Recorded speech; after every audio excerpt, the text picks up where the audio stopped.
Hey guys and girls, I guess. So this is not like a presentation or anything. It's not heavily scripted.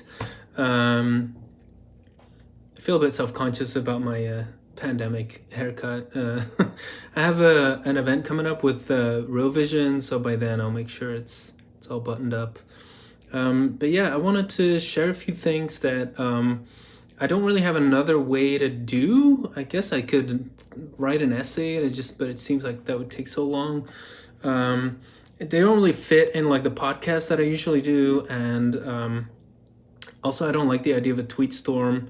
Just some things are just not nuanced enough for tweet storms. Or sorry, tweet storms aren't really the right way to do nuanced things. So yeah, I thought I would try this and see how it goes, and maybe in the future I'll do more of these. So, some of the things that have been on my mind is I think the overall theme is that I'm shifting slightly away from Bitcoin and my interests, and in the things that I want to write about, and also from the inflation that I'm worried about. And part of that motivation or why that's happening, I think, is like that a lot of these things were like theoretical things in my mind for the past 10 years, like the threat of inflation or social unrest or things like that.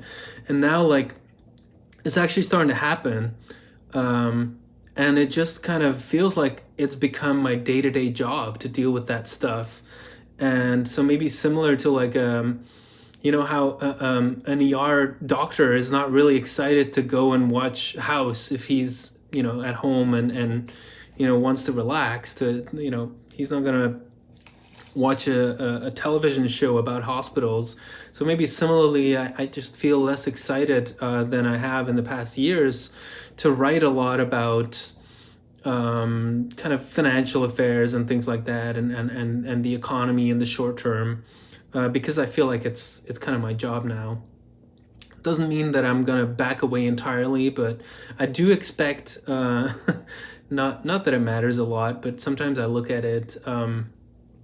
There's this like influencer ranking, and I noticed that I dropped a spot. I think Peter Todd like jumped over me, so I think that that's gonna continue. I think I'm gonna probably drop in the rankings. I might like unsubscribe, or I don't know how to do it, but there's like a bunch of Twitter Bitcoin related lists that I'm on Twitter, and I might try and get off of those, because if there's like a new surge of interest in Bitcoin, I just don't want to deceive people. Like, if I'm not going to write about it that often anymore, if there's this army of new people that want to learn about it, like maybe I'm not the right account to follow for those people. So I'll think about that more. So that's kind of like on the negative side of like why I'm not so focused on Bitcoin for the moment, and the economy in terms of like publishing about it. There's also the kind of like psychological element where I'm just trying to project into the future, because I'm really quite pessimistic when it comes to the economy short term, and it's quite stressful to think about that. Like, even it's like when you expect chaos, like what does that mean? It just means that the unexpected could happen. And so like the projects that I'm working on, I try to project beyond that period of chaos, like something that I feel like is exciting or valuable for beyond that. And I guess my Bitcoin Reformation report was also already in like an attempt to do that, where it's like, what is this? What is the very big picture? What's going on here? And so yeah, I'm working on some writing projects. There's one on philosophy, basically the philosophy of freedom. Really trying to figure out like what are the philosophical underpinnings of human freedom, and what kind of principles of order, if you will, can we like derive? Like, what are the peaceful ways that we can live together? And one way to put it is like I'm trying to approach like the value of property rights and the importance of property rights from a more compassionate point of view. I'm trying to like embed it in a broader philosophy that maybe a lot of people can relate to. Like that's one of the issues I've felt with self-labeled libertarians or anarchists, is that I feel like there's often a level of compassion lacking. And so, I rather than to try and change their minds, I'm just trying to see, like, are there other ways to talk about this stuff that's not as like, you know, not that I want to kowtow or anything, but just like, just more compassionate, less abrasive, and with more understanding where other people are coming from, and not just kind of say like, oh, well, if you're a socialist, then like you're stupid, or like you don't care, or like, the your system can't work, or there's a lot of very, very smart people who believe in central planning, and I think it's important to validate where they're coming from without necessarily agreeing with it. So that's stuff I'm working on. There's also a writing project on Kurt Cobain that I'm doing, which is more like biographical, and to me it feels a bit like lighter. It's a bit lighter on the theory side. It has more to do with like research, and so it's nice to switch things up and focus on that. But those two projects are just long-term projects. Like it's they may take the form of a book, but that's gonna be longer term. And then you probably noticed that I'm doing some art, which I'm enjoying. It has like this kind of therapeutic effect, and it's just fun to see, where I can push it, and to experiment with this stuff, and to kind of like get a little different perspective of like what's going on in my brain, and like what am I, what am I thinking, especially in these like weird and volatile times. And then obviously like the pandemic, but that also feels like it feels like work. Like I'm thinking about this stuff, for my own life, my own family, my own like friends, and so I don't always feel excited to kind of, bring it to the internet and kind of start this, this, create strife with harsh opinions about it one way or another. So yeah, occasionally I'll share something. I felt like it was important in early February when I first wrote about it to do that, because I just really had a sense of like, I think not enough people are talking about it. I think it's important, it could be big, and there was value in putting that out because it started a dialogue which I learned from as well. So yeah, the pandemic is just on my mind. The protests as well. Like me and my wife have been talking about it a lot. Like just the quick way to like label it to me has been like, oh well, it was bound to happen. There's just so much debt in the world, and now the unemployment is hitting, so of course there's civil unrest for whatever reason. But I've kind of come around to, well, while that might be true, I also I also really think that there are just structural issues that are being now talked about that should be talked about. This kind of low level pervasive racism that I think is still a problem, and it's a bit weird as like a European to understand the differences. Like, not that I think Europe is free of these issues at all, but it is a really different experience here in the US. And so I'm really trying to just, absorb and listen and learn about the history of things, and kind of have this perspective where, while I may not agree with the proposed solutions of people who are protesting, that doesn't mean that I can't, hear what they're saying, and empathize with where they're coming from, and kind of get, push myself to a next level of getting a feel for these issues. And then, one thing, I guess one of the last things that has really been on my mind a lot, It's been this I don't want to use words that are going to be flagged by YouTube, but I think I can say like the sexual abuse stuff that is coming up in the stand-up comedian world. Like there was Crystalia, and it seems like there's some other scandals that are popping up, and it just really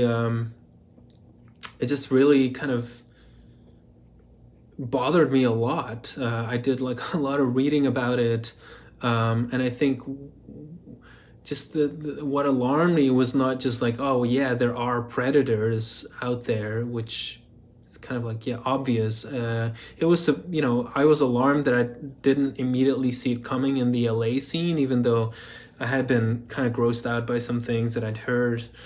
Um, but I think what bothered me most and alarmed me most is just how it's kind of really an example of how a ring works, for lack of a better word. It's not like highly organized like the mafia or anything, but there really is this kind of environment, which understandably, right? I mean, people surround themselves with other people that think similar things or that support them in their lifestyles. And so likewise, these predators do that too. And it doesn't mean that everybody is responsible to the same degree for the actual, crimes that happen.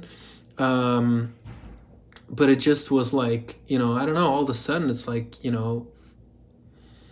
like trying to put one on one together is like, who was he surrounding himself with? Like, who else knew about it potentially? And then also the kind of what I experienced as cowardice from people that, said they were his friend and that are now trying to cover their tracks, or who just like are not saying anything at all. Just barely anyone seems to be looking at it from the victim's perspective. It's like, what is it like for them? Like there's a lot of kind of like, oh, well, I didn't know, so, and it's keeping me awake at night. And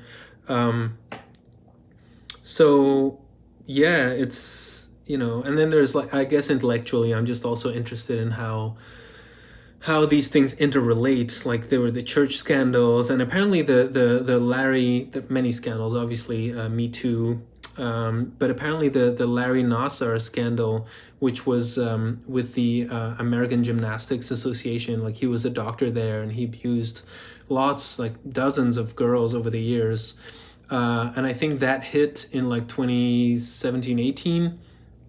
And because of that, a lot of legislation started to change, where the statutes of limitations were like really pushed further out, because like by now it's really clear, like as if what a surprise. Like to me it's obvious, but apparently these things move very slowly, that abuse victims, if you're abused as a child, it takes you many, many years before you're able to, consciously remember it, and then able to talk about it, and then let alone go beyond your circle of friends or family or therapist, and then kind of like see if you want to talk about it in public.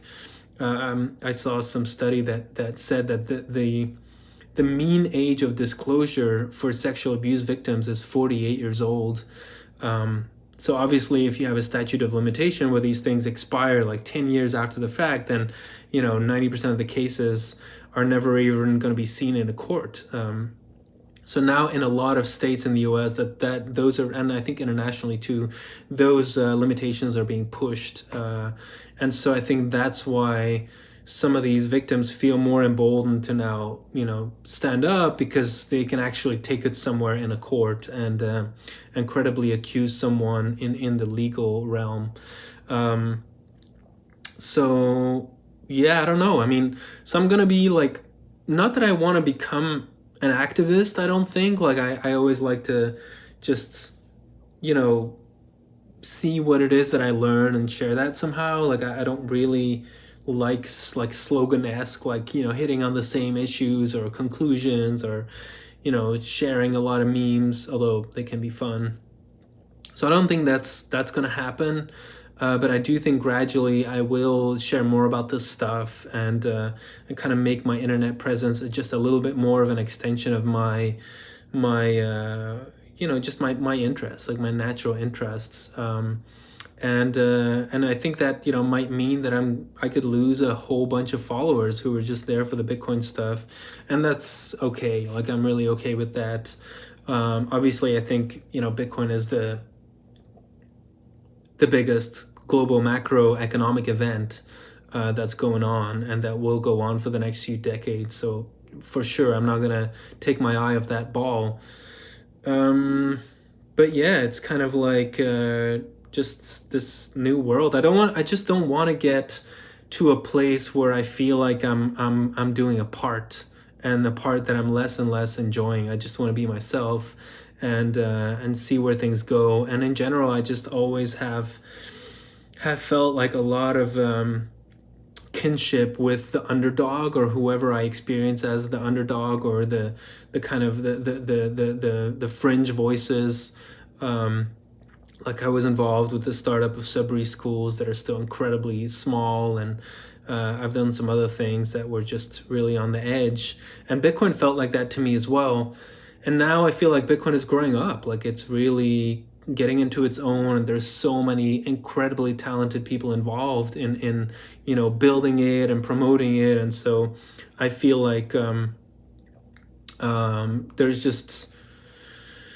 there's a lot of great people out there, and I feel less urgent about, like, I need to add my voice to that to make sure, and things like that. So I think there was one other thing. Well, yeah, and also that I think that I think Bitcoin is going to more and more get discussed in the political arena. It's going to become this political hot potato, and I just don't really enjoy getting involved in very political debates. I just don't really like that, and I think other people are better at that. So I think I'm gonna be focusing more on what I perceive as longer term stuff, like the philosophy work that I'm doing to do things that I both enjoy and I think are valuable. So yeah, that's it for today. Let me know what you think in the comments. Oh my god, am I gonna become a YouTuber? See you guys. Thanks.